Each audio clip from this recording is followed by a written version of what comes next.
steps leading to the veranda and the cavernous rooms beyond, she stopped. Not inside.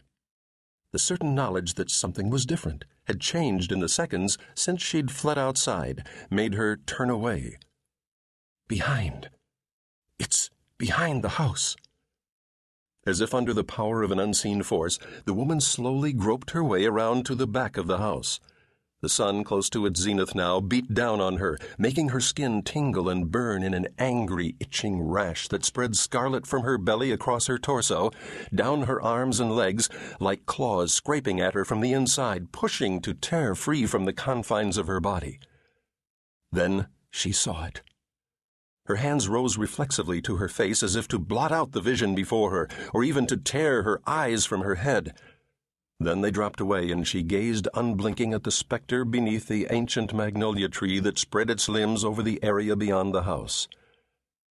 It was the man she had married, the man who had brought her to this house, the man who had delivered the disease upon her, the man who had lain unconscious beside her as she prayed for salvation she knew would never come. Now he was gone. His body, stripped naked of even the tiniest shred of clothing, hung from the lowest branch of the tree, a thick hempen rope knotted tightly around his neck. His head hung at an unnatural angle, and his lifeless eyes were fixed upon her with a gaze that chilled the remnants of her soul. The knife with which he'd slit open his own belly was still clutched in the stiffened fingers of his right hand, and his entrails lay in a bloody tangle below his dangling feet.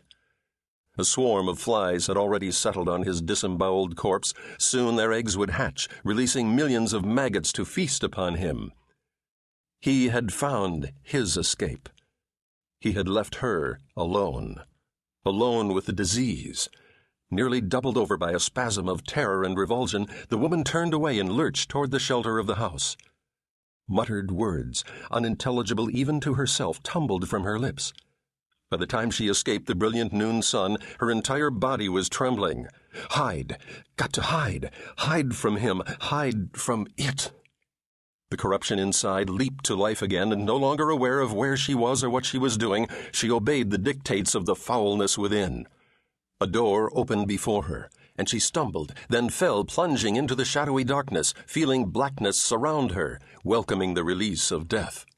Her body slammed against the coldness of the cellar floor. She lay still. Against her will, her heart once more began to beat, her lungs to breathe.